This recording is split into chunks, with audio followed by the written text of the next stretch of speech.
நேர்கள் அனைவருக்கும் இனிமையான வணக்கம். இன்றைய தினமும் பலதும் பத்தும் பதிவில் உங்கள் அனைவரையும் சந்திப்பதில் சந்தோஷம், மகிழ்ச்சி. இலங்கையில இப்ப பேசப்படுகின்ற ஒரு மிக முக்கியமான விஷயமாக இந்த தாதியர்களுடைய உடையில் மாற்றம் தேவையா இல்லையா என்பது சம்பந்தமாக, குறிப்பாக இலங்கையில் தாதியருடைய உடை அப்படின்னு பார்த்தா இரண்டு பிரிவுகளாக நாங்க பிரிக்கலாம். ஒன்று தனியார் துறையில், தனியார் மருத்துவ துறையில் வேலை செய்கிற தாதியர்கள், அதே மாதிரி அரச மருத்துவ துறையில் வேலை செய்யக்கூடிய தாதியர்கள்.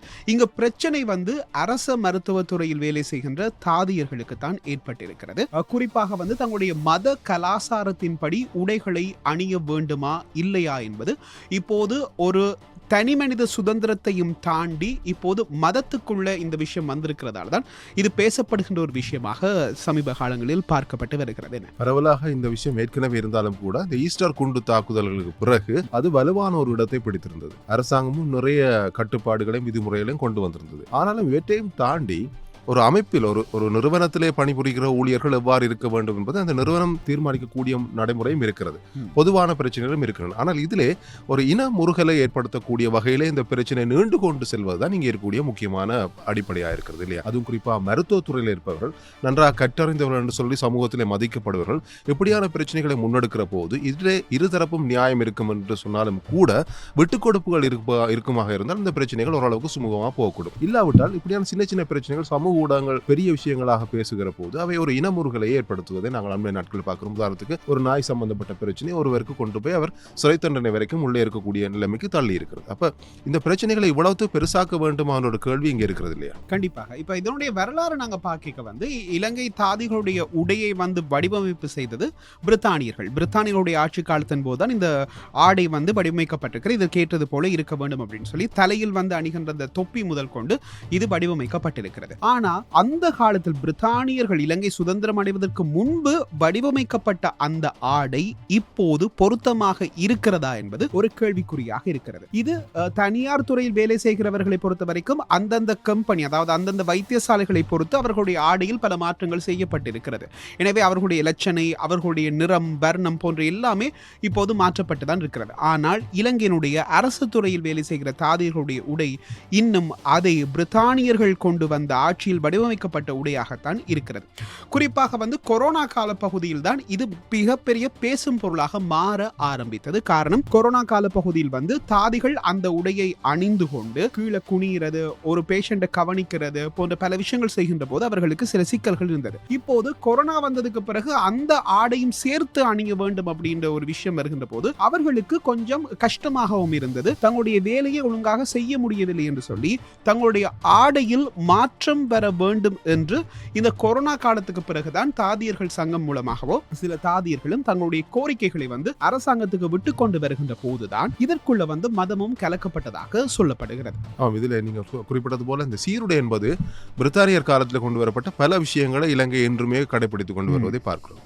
உதாரணமாக அண்மையில பேசப்படுகிற ஒரு விடயம் காவல்துறையின் சீருடை மாற்றப்பட போகிறது சொல்லி ஒரு விஷயம் இருக்கிறது. அந்த நிறத்தை மாற்ற வேண்டும், இந்த நிறம் தொடர்ச்சியா இருக்கிறது, அதை மாற்றி நாங்கள் வேறொரு நிறத்துக்கு போகணும், சர்வதேச ரீதியிலே காவல்துறைக்கு இருக்கக்கூடிய சீருடைகள் சம்பந்தமாக நாங்கள் ஆய்வு செய்து அந்த சீருடையை கொண்டு வர வேண்டும் சொல்லி பேச்சுகள் இருக்கின்றன. எனவே ஒரு நீங்க சொன்னது போல சமுதாய வளர்ச்சி ஏற்படுகிற போது, பரிணாம வளர்ச்சிகள் வருகிற போது அதற்கு ஏற்ப ஆடைகளும் மாற்றமடைந்து கொண்டே வருகின்றன, கலாச்சார ஆடைகள். ஆனால் சீருடை என்று வருகிற போது சிலவற்றை நாங்கள் கடைபிடிக்க வேண்டிய கட்டாயம் இருக்கிறது. ஆனால் கால மாற்றத்துக்கு ஏற்ப அந்த சீருடைகளை வடிவமைக்க வேண்டிய தேவையும் இருக்கிறது. உதாரணத்துக்கு இப்ப அரபு நாடுகளிலே பார்த்தீங்கன்னு சொன்னால் மணல் காரணமாகத்தான் அவர்கள் முகத்தை முழுமையாக மூடிக்கொண்டு இருக்கிறார்கள். எனவே அதே ஆட்கள் இலங்கை போன்ற நாடுகள் அல்லது பிரித்தானியாவுக்கு போகிறது அப்படி மூடிக்கொண்டிருக்க வேண்டிய அவசியம் அவர்களுக்கு ஏற்படாது. எனவே அங்கு மாற்றத்தை கொண்டு வரலாம். எனவே அவர்கள் சூழலுக்கு ஏற்ப அவர்கள் வேறு விதமான ஆடைகளை தான் அணிகிறார்கள். உதாரணத்துக்கு சில நாடுகளிலே வேட்டி ஷர்ட்டை அணிபவர்கள் பிரித்தானியா போன்ற நாடுகள் அல்லது அமெரிக்கா போன்ற கண்டங்களுக்கு போகிற போது அந்த நாட்டு குளிர் தேவைகளுக்கு ஏற்ப அவர்கள் ஜீன்ஸோ அல்லது கோட்டோ அணிய வேண்டிய தேவைகள் எழுகின்றன. எனவே அப்படியான மாற்றங்கள் வருகிற போது சமூக மாற்றத்திலும் இது பிரதிபலிக்கின்ற போது நிச்சயமாக இந்த மாற்றம் கொண்டு வரப்பட வேண்டியது என்பது எல்லோருமே ஏற்றுக்கொள்ளக்கூடிய விஷயமா இருக்கிறது. ஆனால் இதுல எப்படியான நடைமுறை சிக்கல்கள் இருக்கின்றன? இல்ல, நடைமுறை சிக்கல் அப்படின்னு பார்க்க பிரதானமான குற்றச்சாட்டு அல்லது பிரதானமான ஒரு விஷயம் சொல்லப்படுகிறது என்ன அப்படின்னா, தாதியர் துறையில் மட்டும்தான் இந்த மாதிரியான விஷயங்கள் நடக்கிறதா? ஆசிரியர் துறையை பொறுத்த வரைக்கும் அவர்கள் தங்களுடைய மதம் சார்ந்த உடையை அணிவதற்கு அங்கு அவர்களுக்கு வாய்ப்பு வழங்கப்பட்டிருக்கிறது. அதே போல போலீஸ் எடுத்துக்கொண்டா வந்து அங்க அந்த வாய்ப்பு வழங்கப்படவில்லை. போலீஸாக இருக்கட்டும், காவல்துறையில் இருக்கின்ற ஊழியர்களாக இருக்கட்டும், அவர்கள் அந்த உடையில் தான் இருக்க வேண்டும் அப்படின்னு சொல்லி ஒரு சட்டம் வந்து கொண்டு வரப்பட்டிருக்கிறது. ஆனால் வேறு வேறு துறைகளை பார்க்கின்ற போது அவர்கள் அந்த உடைக்கு ஏற்றது போல தங்களுடைய உடையை மாற்றிக்கொள்ளலாம் அப்படின்னு சொல்லப்படுகிறது. எனவே இப்படியெல்லாம் மாற்றங்கள் இருக்கின்ற போது எதற்காக தாதியின் உடையில் மாற்றம் கொண்டு வர முடியாமல் இருக்கிறது? இப்ப இன்னொரு விஷயம், தாதிகளை பொறுத்த வரைக்கும் அந்த தலைக்கு மேல் அணிகின்ற அந்த தொப்பி இருக்கிறதானே, அந்த தொப்பியை சுத்தம் செய்வது என்பதே மிகவும் கடினமான விஷயமாக பார்க்கப்படுகிறது பொதுவாகவே. அப்ப சுத்தம் செய்கின்ற போது அது கடினமாக இருக்கின்ற பட்சத்தில் அதை சுத்தம் செய்யாமல் அணிகின்ற போது அவர்கள் யாரோடு பழகுகிறார்கள் என்றால் நோயாளிகளோடு. நோயாளிகளுக்கு நோய் எதிர்ப்பு சக்தி என்பது மிக குறைவு. அப்போது இந்த உடை காரணமாகவே இவர்களுக்கு வந்து நோய் பரவக்கூடிய வாய்ப்பு இருக்கின்றது என்றும் சொல்லப்பட்டிருக்கிறது. அதற்கு பிறகு நீங்க சொன்ன மாதிரி ஈஸ்டர் குண்டு தாக்குதல் வந்ததுக்கு பிறகுதான் ஆடைகளில் வந்து எக்கச்சக்கமான தடைகள் வர ஆரம்பித்தது. இப்ப என்ன பிரச்சனை என்றால், இலங்கையில மனித உரிமை அப்படின்ற ஒரு விஷயம் இருக்கு, மனித உரிமையில மத சுதந்திரம் அப்படிங்கிற ஒரு விஷயம் இருக்கு. அப்ப மத சுதந்திரத்துல தங்களுடைய மதத்தின் அடிப்படையில் அந்த ஆடையை அணிய ஒருவருக்கு அனுமதி வழங்கப்பட வேண்டும் என்பது மனித உரிமை. ஆனா இங்க அப்படி அணிய முடியாது என்று சொல்லப்பட்டிருக்கிறது. எனவே இங்கு மனித உரிமை மீறப்படுவதாக சொல்லி பல தாதியர்கள் வந்து மனித உரிமை மீறல் சம்பந்தமாக வழக்கு பதிவு செய்யப்பட்டு இருக்கிறது. இன்னும் ஒரு பக்கம் அவர்கள் சொல்கிற விஷயம், குறிப்பாக அந்த குறித்த மதத்தை சேர்ந்தவர்கள் இந்த மாதிரி உடை அணிவதற்கு அங்கு மறுப்பு தெரிவிக்கின்ற காரணத்தினால் அந்த மதத்தை சேர்ந்த பல பெண்கள் அரச தாதி துறைக்கு செல்ல முடியாத நிலை ஏற்பட்டிருக்கிறது. எனவே மக்களுக்கு, நோயாளிகளுக்கு உதவி செய்ய வேண்டிய நிலை இல்லாமல் செய்கிறது இந்த அரசாங்கத்தின் காரணமாகத்தான். எனவே மத சுதந்திரத்துக்கு ஏற்றது போல நீங்க அந்த ஆடையில் சில மாற்றங்களை கொண்டு வந்தால் பல மதத்தினர் வந்து இப்போது அங்கு வந்து தங்களுடைய தொழிலை செய்ய முடியும். எனவே அவர்கள் பெரும்பாலும் இப்ப தனியார் துறைக்கு செல்கிறார்கள். தனியார் துறையில இந்த தடை இல்லை. தனியார் துறையில் வந்து அந்த மதத்தினுடைய அடிப்படையில் அவர்கள் அந்த ஆடை அணிவதற்கு சுதந்திரம் வழங்கப்பட்டிருக்கிறது. அவர்களுக்கு ஏற்றது போல் அந்த ஆடை வடிவமைக்கப்பட்டிருக்கிறது. ஏன் அரசு துறையில் மட்டும் செய்ய முடியாமல் இருக்கிறது? அரசாங்கம் சொல்கிற விஷயம் வந்து இது ஒரு சீருடை, சீருடையில் மாற்றம் வேண்டுமாக இருந்தால் நாங்க முடிவெடுக்க முடியாது, பாராளுமன்றத்தில் கொண்டு போய் பாராளுமன்றத்தில் தான் நாங்க முடிவெடுக்க வேண்டும் என்று சொல்லப்பட்டிருக்கிறது. இப்ப இதில் பேசப்படாத ஒரு அரசியல் இருக்கிறது. ஒருவேளை இந்த மதத்துக்கு சார்பாக இவர்கள் இந்த ஆடையில் மாற்றங்களை கொண்டு வருகின்ற பட்சத்தில் இவர்கள் சிறுபான்மை சமூகத்துக்கு ஆதரவாக இருக்கிறார்கள் என்று சொல்லி எதிர்க்கட்சிகள் பெரும்பான்மை சமூகத்தை தூண்டிவிட்டால் இவர்களுடைய எதிர்கால அரசியல் கேள்விக்குறியாகி விடுமோ அப்படின்னு சொல்லி ஒரு கேள்வியும் இருக்கிறது. எனவே இப்ப வெளிவந்திருக்கிற தகவல்கள் அடிப்படையில் பார்க்கின்ற போது கிழக்கு மாகாணத்தில் சில தாதியர்கள் வந்து தங்களுடைய மத சுதந்திரத்தின் அடிப்படையில் வந்து அந்த தாதியின் உடையில் மாற்றங்களை செய்திருக்கிறார்கள். அதற்கு எதிர்ப்பு கிளம்பி இருக்கிறது. அதனுடைய தொடர்ச்சியாகத்தான் இப்ப வரைக்கும் இந்த பிரச்சனை போய்கொண்டிருக்கிறது. எனவே அரசாங்கம் சொல்கிற பதில் வந்து பாராளுமன்றம் வரைக்கும் போய்த்தான் இது முடிவெடுக்க வேண்டுமே தவிர தனியாகவோ இந்த முடிவுகளை எடுக்க முடியாது என்று சொல்லி, இனி பாராளுமன்றம் போனாலும் 3/2 பெரும்பான்மை இந்த அரசாங்கத்திடம் தான் இருக்கிறது. அவர்கள் செய்யலாம். ஆனா இப்போது செய்வார்களா இல்லையா என்பதுதான் கேள்விக்குறியாக இருக்கிறது. இப்ப இதுக்கு ஒரு இடைக்கால தீர்வாக அந்த தாதியர்களுக்கு வேறொரு மருத்துவமனையில பணியாற்றுவதற்கான தற்காலிக இடமாற்றம் வழங்கப்பட்டிருக்கிறது. ஆனால் இதுதான் தீர்வா என்றால் இல்லை. இதே நேரத்தில் அவர்களுக்கு அந்த ஆடை அவர்கள் அணியக்கூடாது என்று சொல்லி அந்த குறித்த மருத்துவமனையில போராட்டம் எல்லாம் நடந்திருக்கிறது. இவர்கள் மாற்றலாகி போன மருத்துவமனையில் இவர்களுக்கு மாலை அணிவித்து பெரிய வரவேற்போடு அங்கே வரவேற்கப்பட்டிருக்கிறதாகவே இது எது சரி எது பிழை என்பதற்கு அப்பால் இது தேவையில்லாத முரண்பாடுகளை கொண்டு வருகிறது. இதெல்லாம் கடந்து சேவை செய்ய வேண்டிய சேவையை நோக்கமாக கொண்ட ஒரு துறையாகத்தான் இந்த தாதிய துறையும் மருத்துவத்துறையும் இருக்கிறது. உதாரணத்துக்கு யுத்த காலத்திலே எல்லா தரப்பிலும் மருத்துவத்துறையில் ஈடுபட்டவர்கள் இதெல்லாம் கடந்து தான் ஈடுபட்டார்கள். அது இனம், மதம், மொழி, நாங்கள் சாப்பிட்டோமா, இந்த நேரத்தில் எங்களுக்காக விடுமுறையில் நாங்கள் போனோமா, எல்லாவற்றையும் துறந்து செயல்பட்ட ஒரு துறையாக தான் இந்த துறை இருக்கிறது. அப்படியானால் இப்போது ஏன் இந்த முரண்பாடுகளை மீண்டும் அந்த துறைகளை கொண்டு வர வேண்டும், அதை பேசி தீர்க்க முடியாதான்ற ஒரு கேள்வி அங்கே இருக்கிறது. இந்த முரண்பாடுகள் வருகிற போது இவற்றை சமூக ஊடகங்களிலும் அது வேறு ஊடகங்களிலும் பிரதிபலிக்கிற போது தான் அது தவறான ஒரு விஷயமாக வெளியில் போய் சேர்கிறது. இப்போ அண்மையில் நாங்கள் பார்த்தோம், இந்த வடபகுதியில் ஒரு நிறுவனம் சம்பந்தப்பட்ட விஷயம், அது கிட்டத்தட்ட ஒரு தீவிரவாத இயக்கம் ஒன்று அங்கு உருவாகிறது, அங்கே பயிற்சி அளிக்கப்படுகிறது, ஆயுதங்கள் உற்பத்தியாகப்படுகின்றன சொல்லி தெற்கில் இருக்கக்கூடிய ஒருவர் வந்து ஊடக சந்திப்பை வைத்து அதை பிரசாரப்படுத்தி இருக்கிறார். ஏன் இந்த பிரச்சனைகள் ஏற்படுகின்றன என்று பார்த்தால் பெரும்பாலும் ஒன்று பிரபலத்துக்காக, இரண்டாவது வந்து இப்போது இருக்கக்கூடிய அரசாங்கத்துக்கு அழுத்தங்களை வழங்குவதற்கான சில சக்திகள் செயல்படுகின்றன நாங்கள் பார்க்கலாம் இல்லையா? கண்டிப்பாக. இப்ப குறிப்பா வடக்கு கிழக்கு இருக்கின்ற போது, குறிப்பாக வடக்கே நாங்கள் எடுத்துக்கொண்டா கிளிநொச்சி, முல்லைத்தீவு, வவுனியா போன்ற பிரதேச பிரதேசங்கள் வந்து யுத்தத்தினால் மிகவும் பாதிக்கப்பட்ட பிரதேசங்களாக இடம்பெயரப்பட்ட பிரதேசங்களாக இருக்கிறது. இடம்பெயர்ந்து மீண்டும் அவர்கள் மீள்குடியேற வருகின்ற போது சில இடங்கள் வந்து அந்த இடத்தில் யாருமே இல்லை என்பதை அறிந்ததுக்கு பிறகு அவர்களாகவே அந்த இடத்தை எடுத்திருக்கிறார்கள். அதுக்கு பிறகு அரசாங்கத்திடம் முறையான அனுமதி எல்லாம் பெற்று குறிப்பிட்ட காலம் வரைக்கும் நீங்க தற்காலிகமாக இருக்கலாம், அதுக்கு பிறகு உரிமையாளர் வராத பட்சத்தில்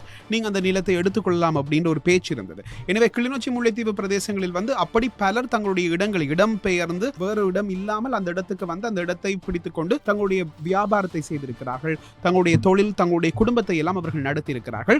இன்னும் அந்த இடத்துக்கான உரிமையாளர் வராத பட்சத்தில் அது அவர்களுக்கு சொந்தமாக்கப்படும் அப்படின்னு சொல்லி அரசு அதிகாரிகளும் சரி சட்டமும் சரி சொல்லி இருக்கிறது. அந்த அடிப்படையில் நடக்கிறது. எனவே அந்த இடத்தில் இருந்து கொண்டு பலர் தங்களுடைய உற்பத்தியை வந்து மிக சிறப்பாக நடத்தி கொண்டிருக்கிறார்கள். கிளிநொச்சியை பொறுத்த வரைக்கும் அங்கு பெண்களை தலைமைத்துவமாக கொண்ட குடும்பங்களுக்கு அவர்களுடைய வாழ்க்கையை அடுத்த கட்டத்துக்கு கொண்டு போவதற்காக பல தொழில் நிறுவனங்கள் தொழில் தருணர்களால் வழங்கப்பட்டிருக்கு. சோஃபா உற்பத்தி செய்யப்படுவதாக இருக்கட்டும் அல்லது கிடுகு பின்னுவதாக இருக்கட்டும், இப்படி பல உற்பத்திகளை இந்த மாதிரியான நிலங்களில் செய்கின்ற போது இந்த மாதிரியான விமர்சனங்கள் முன்வைக்கப்படுகின்ற காரணத்தினால் அது இல்லாமல் ஆக்கப்படுகிறது. குறிப்பா இலங்கையினுடைய முதலாவது இனக்கலவரம், இலங்கையினுடைய முதலாவது மதக்கலவரம், இந்த இரண்டுமே உதயமாவதற்கு பிரதானமான காரணம் வதந்திகளால் தான் இவ்வளவு விஷயம் நடந்திருக்கிறது. இப்ப வரலாறை நாங்க பார்க்க இலங்கையினுடைய முதலாவது மதக்கலவரம் வந்து கொழும்புல நடந்தது. கொழும்புல வந்து கொட்டாஞ்சேனை பகுதியில் நடந்தது. பௌத்த மதத்தை சேர்ந்தவர்கள் ஊர்வலமாக வருகின்ற போது அந்த சர்ச்சுக்குள்ள இருந்து இவர்களை கலைப்பதற்காக அடிப்பதற்காக ஆயுதங்களோடு இருக்கிறார்கள் சொல்லி ஒரு வதந்தி வந்தது. எனவே பௌத்த மதத்தை சேர்ந்த அவர்கள் வந்து அந்த தேவாலயத்தை கடந்து வருகின்ற போது தேவாலயத்தை அடிப்பதற்காக ஆயுதத்தோடு இருக்கிறார்கள் சொல்லி ஒரு வதந்தி வந்தது. குறிப்பிட்ட அந்த நேரம் தேவாலயத்தை கடந்து அந்த ஊர்வலம் போகின்ற போது அந்த பெரேரா போகின்ற போது அந்த சர்ச்சில் வந்து 4 தரம் மணி அடிக்கப்பட்டிருக்கிறது. அது யார் அடித்தது என்று இதுவரைக்கும் தெரியாது. ஆனா பௌத்த அந்த விகாரையை சேர்ந்த அந்த பெரேராவை நடத்தி கொண்டிருப்பவர்களுக்கு சந்தேகம் தங்களுடைய பெரேராவை இவர்கள் குழப்புவதற்காக இவர்கள் மணி அடித்திருக்கிறார்கள் சொல்லி. தேவாலயத்தில் இருக்கின்றவர்களுக்கு சந்தேகம் எங்களுடைய தேவாலயத்துக்கு இவர்கள் அத்துமீறி வந்து மணி அடித்து விட்டு செல்கிறார்கள் அப்படின்னு சொல்லி இவர்களுக்குள்ள ஒரு சந்தேகம். அந்த வதந்தி மூலமாக முதலாவது மதக்கலவரம் இலங்கையில் வெடித்திருந்தது.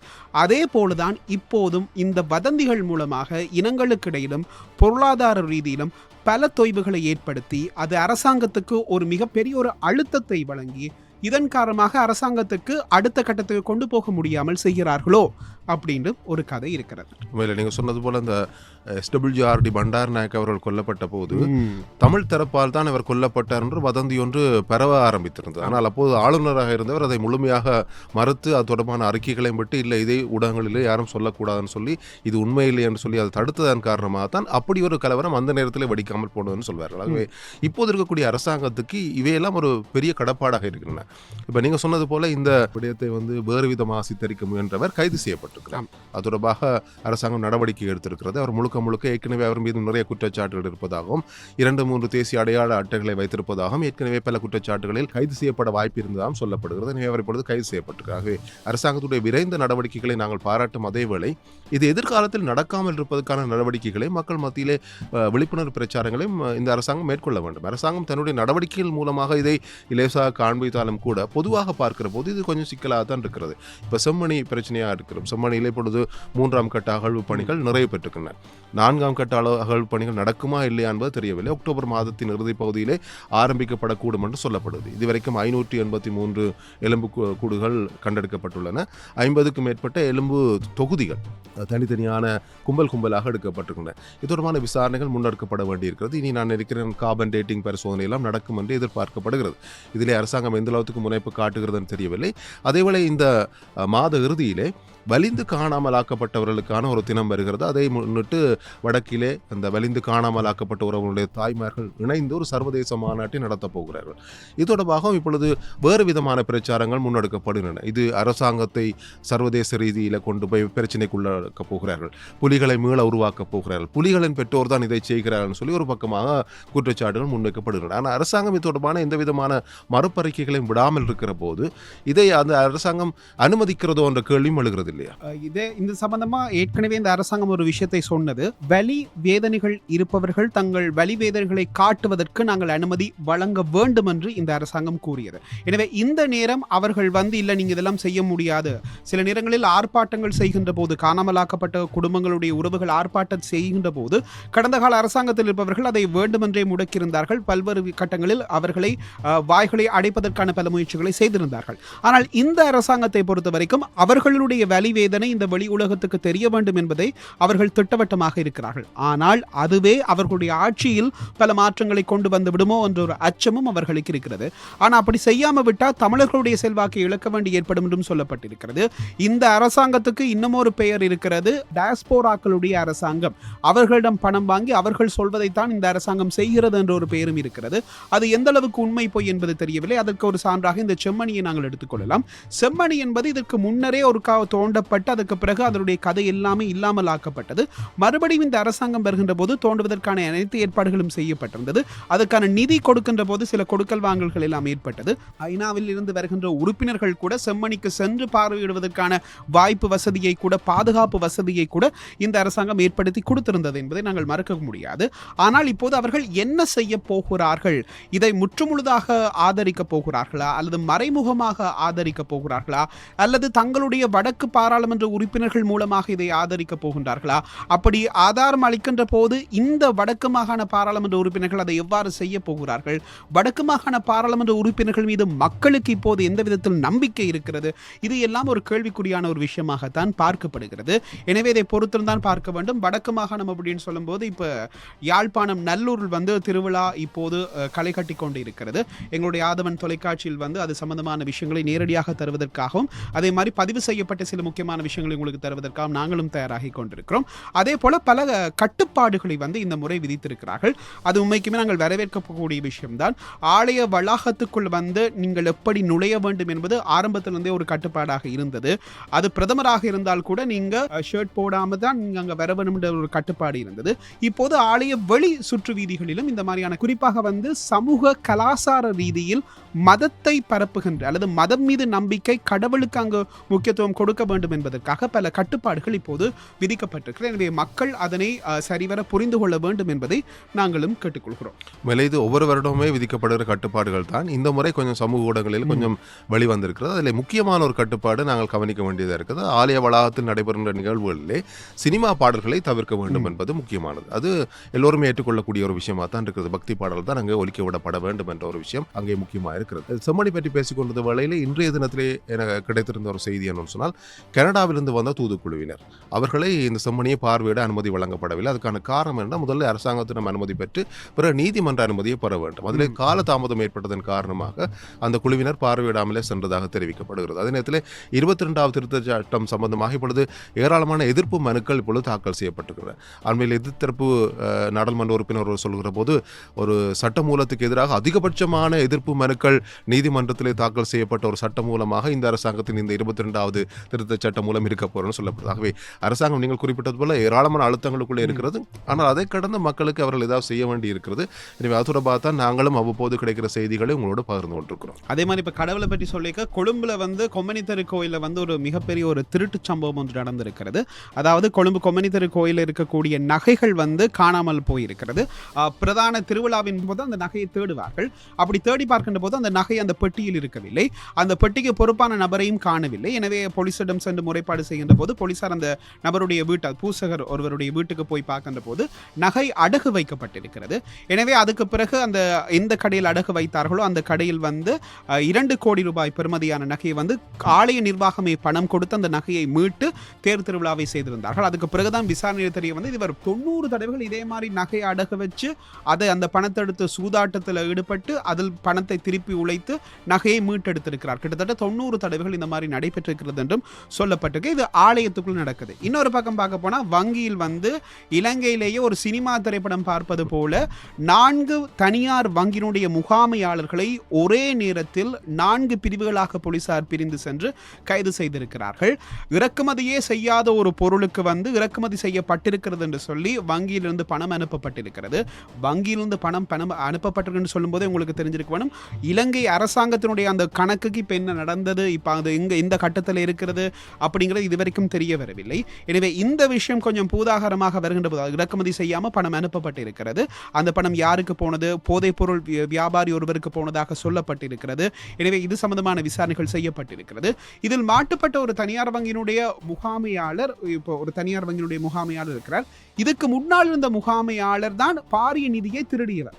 இதுவும் செய்திகளில் வெளிவந்திருந்தது. ஆனால் அந்த தனியார் வங்கியினுடைய பேரை வந்து சில ஊடகங்கள் தவிர்த்திருந்தன. அதே மாதிரி நாங்களும் அந்த பேரை தவிர்ப்பது சிறப்பு என்று சொல்லி தனியார் வங்கி என்றே சொல்லிக் கொள்கிறோம். இப்படி இலங்கையிலும் பல்வேறுபட்ட மோசடிகள் நடந்து கொண்டுதான் இருக்கிறது. இப்போ ஆலயம் பற்றி பேசுகிற போது ஒரு விடயத்தை சொல்லி நிறைவு செய்யலாம் நினைக்கிறேன். இந்தியாவில் தமிழகத்திலே பிரபலமான தொன்மையான ஆலயங்களில் இப்பொழுது கைபேசி உள்ளே கொண்டு போக முடியாத ஒரு நடைமுறை கொண்டு வரப்படுகிறது.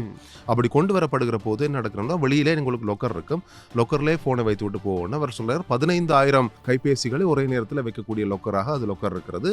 ஆனால் ₹5 கட்டணம் மறவிடப்படும். அப்படியானால் தச்சமைப்பு செருப்பை வைத்து விட்டு போகிற போது செருப்பு மாறுபடுவது போல கைபேசி மாறுபட்டால் என்ன செய்யலாம்னு சொல்லி அதுக்கு அவர் சொல்றாரு, இது மென்பொருள் மூலமாக கட்டுப்படுத்தப்படுகிறது. எனவே நீங்கள் சரியாக பிரச்சனை இல்லாமல் அந்த கைபேசிகளை நீங்கள் எடுத்து செல்லலாம். உள்ளே கொண்டு வந்து என்னென்றால் உள்ளே ரீல்ஸ் எடுப்பது, டான்ஸ் ஆடுவது போன்றவை எல்லாம் உள்ளே நடக்கின்றன. இது மற்றவர்களுக்கும் ஏனைய பக்தர்களுக்கும் சிரமமாக இருக்கிறது. பூசைகளை குழப்புறது போன்ற விடயங்கள் காரணமாக தான் கைபேசிகளை உள்ளே கொண்டு போகக்கூடாதுன்னு சொல்லி இப்பொழுது அனுமதி மறுக்கப்படுவது. இதுவே இலங்கையிலும் நடைமுறைக்கு வரக்கூடும். மற்றது புலம்பெயர்ந்திருக்கக்கூடிய உறவுகளுக்கு இன்னும் ஒரு முக்கியமான விடயம், வருகிற செப்டம்பர் 19 முதல் நீங்கள் நெடுஞ்சாலைகள், தேசிய வேகம் நெடுஞ்சாலைகள், ஹைவேஸில் பயணிக்கிற போது நீங்கள் பின்னிருக்கையில் இருந்தாலும் கட்டாயம் ஆசனப்பட்டி அணிய வேண்டும். ஏன்னால் நீங்கள் கொழும்பிலே வந்து கட்நாயக்க விமான நிலையத்தில் இறங்கி நீங்கள் கொழும்பு பக்கமாக வரக்கூடும், அல்லது நீங்கள் டவுன் சவுத்துக்கு போகக்கூடும், அல்லது யாழ்ப்பாணம் போகக்கூடும். யாழ்ப்பாணத்துக்கு மிக விரைவிலே ஹைவே வரப்போகிறது. எனவே அப்படி வருகிற போது அவற்றிலே பயணிக்கிற போது கட்டாயமாக நீங்கள் பின்னால் இருந்தால் கூட ஆசனப்பட்டி அணிய வேண்டிய நடைமுறை வந்திருக்கிறது வருகிற செப்டம்பர் 19 முதல். ஆமாம், எனவே இந்த விஷயத்தை நீங்கள் ஞாபகத்தில் வைத்துக் கொள்ள வேண்டும். இன்றைய தினமும் பலதும் பத்தும் பதிவில் பல விஷயங்களை நாங்களும் உங்களுக்கு பகிர்ந்திருப்போம். அடுத்த வாரமும் பலதும் பத்தும் நிகழ்ச்சியில் இணைந்திருப்போம் என்று கூறி விடைபெற்று செல்லும் நான் என்று உங்கள் அன்பின் பரமசிவம் டார்வின். என்றும் பிரதீப்.